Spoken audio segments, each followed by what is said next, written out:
Welcome back to another episode of the KC Campbell podcast. KC Campbell with you, of course. Pleased to be joined by Trent Hindman, one of the drivers of the number 45 Wayne Taylor Racing Lamborghini for in the GTD class. How are you? I'm good, Casey. Thanks for having me. Well, we of course, as we speak, you are down in Daytona. How exciting is it to be down there as we get ready for the Roar this weekend? It's good. It's good to be back. It's been a full year since my last IMSA WeatherTech Sports Car Championship race. So the Rolex 24 was my only event last year. So 12 months of anticipation, I guess, finally adding up, and you know, just creating the motivation to get back here. But back here with a really good team, really good program, good co-drivers. So looking forward to a good 2 weeks. Yeah. Well, this year, and obviously, I know you were pretty busy last year. I know you were still racing last year. Oh, absolutely.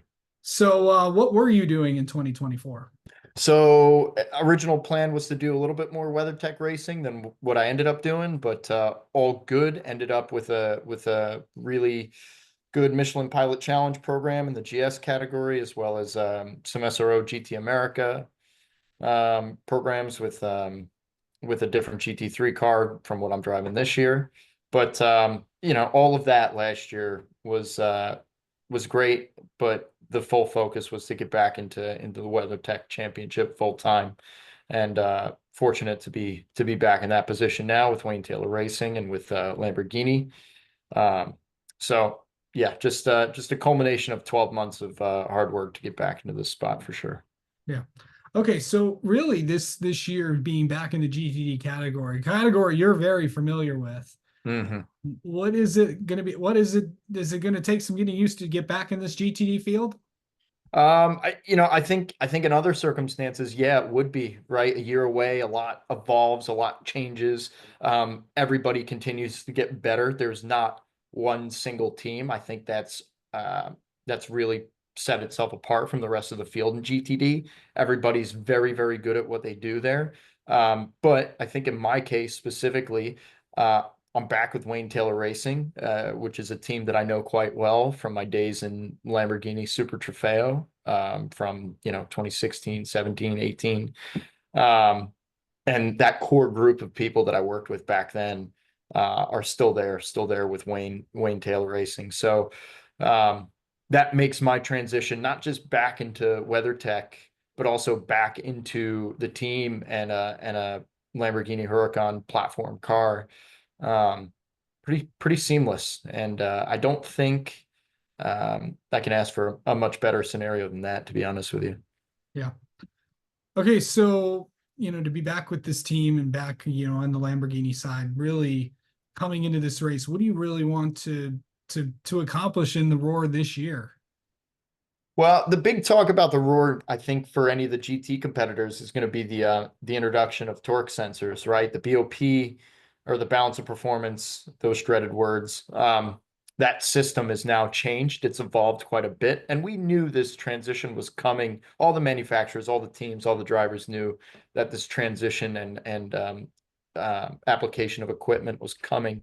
Um, but of course you're competing and focused on what you're doing all the way up to October of 2024, and now you only have a 2.5, 3 month gap, um, plus major holidays thrown in there too, in order to prepare all this equipment, prepare the use of this technology that we're now going to be running, for the foreseeable future in IMSA competition. So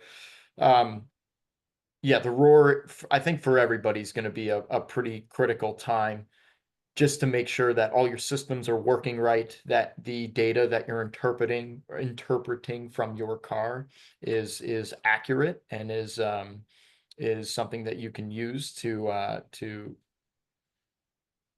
not necessarily change your performance, but just to make sure that you're getting the most out of the package that IMSA is allowing you. That I mean, it's quite a lot different than what we're used to in the past. So we got about 10 hours of track time available to us at the Roar, and I think every single team and driver and manufacturer is going to be taking full advantage to kind of hone in on this new technology. Yeah. Obviously I think we've seen it in, when the hybrid component was introduced in the what is known as now the GTP class. So it'll be Mhm. very interesting to see what happens with this one. So I always like to ask this: how many Rolexes is this for you? Hmm. This is 24 number 7 for me. Um, one year I didn't do it, 2022, but pretty much yeah, 7 Rolexes since 2017, or Rolex 24s since 2017. 0 watches so far for me, unfortunately. Looking to change that this year. I'm sure everybody else on the grid's looking to stay the same too. Um, but finished second in this race twice. And we were just talking off air a little bit. I'll tell you, that is one of the more painful results, even though getting on the podium in any race is great, especially one as significant as the Rolex 24. But when you're having to stand up on the podium as the second place finisher and, kind of put on the fake smile and applaud those who won while they're receiving their nice new Rolex watch, yeah, that's a little bit of salt in the wound. So certainly going for all of it, as I'm sure everybody else is, but just looking at how to set ourselves apart from everybody else in order to make that happen. That's the goal of the Roar, and really these next 2 weeks. So you've been at this, you've been doing this race for a while. So how do you like approach this thing? Like, what are we it's 24 hours long. What's Yeah. being in the car and outside of the car, because you what's that like for you, Trent? I think a lot of it is keeping it simple, and at least from the driving side, it's understanding what your jobs, what your task is. It's such an involved event between planning, coordination, logistics, just, all the prep on the car, coordination of pit stop, that sort of thing. There's so many variables that go on with the team. So just being a part of an organization that's well organized, has the attention to detail, understands what each individual's job is number one.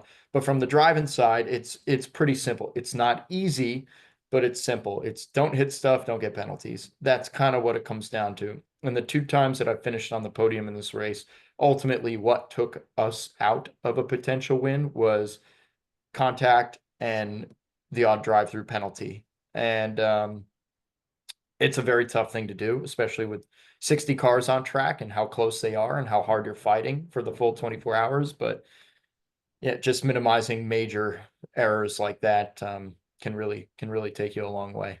Yeah. Really just, looking at the GTD field, what are we looking to expect? Because you're not just in this race or just the endurance races, you're in it for the full season. So Yeah. what's it going to be like, and to be with Wayne Taylor Racing in this ride? I mean, it's unbelievable, right? Obviously, Wayne Taylor Racing, Wayne himself is a legend in our paddock, and the entire team is been there for so long, right? It's one of the staples of IMSA competition. So, what's nice for me is I've worked with those guys in the past, and now I'm back there, and the group that I had worked with 6 or 7 years ago, they're all still there. Obviously, the team's gotten quite a bit bigger since then with the addition of a second GTP car, and then everything that they're doing with Lamborghini Super Trofeo competition, and then the addition of the GTD program. There's been a lot happening, a lot going on, a lot changed, but also just as much hasn't changed. And that's a nice thing for me to come back into an environment like that seems awfully familiar. Um, the car is very, very competitive. We know that Lamborghini Huracan's always been a difficult platform to beat. And now to be in it is quite a privilege. So I'm very much looking forward to that. Um, my co-drivers, Kyle Marcelli, here with us at the Rolex 24. Danny Formal will be with him for the full IMSA WeatherTech season, and then Graham Doyle, our endurance driver, with us for the 5 long distance races.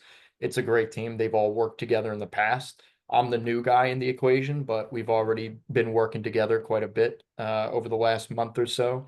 And my transition back into the team has been pretty seamless, thanks to them, and just how sort of outgoing and welcoming they've been to me. So, with all of that in place, I think that allows us to pay attention to those details that'll bring us strong race results and keep us in the fight for a championship.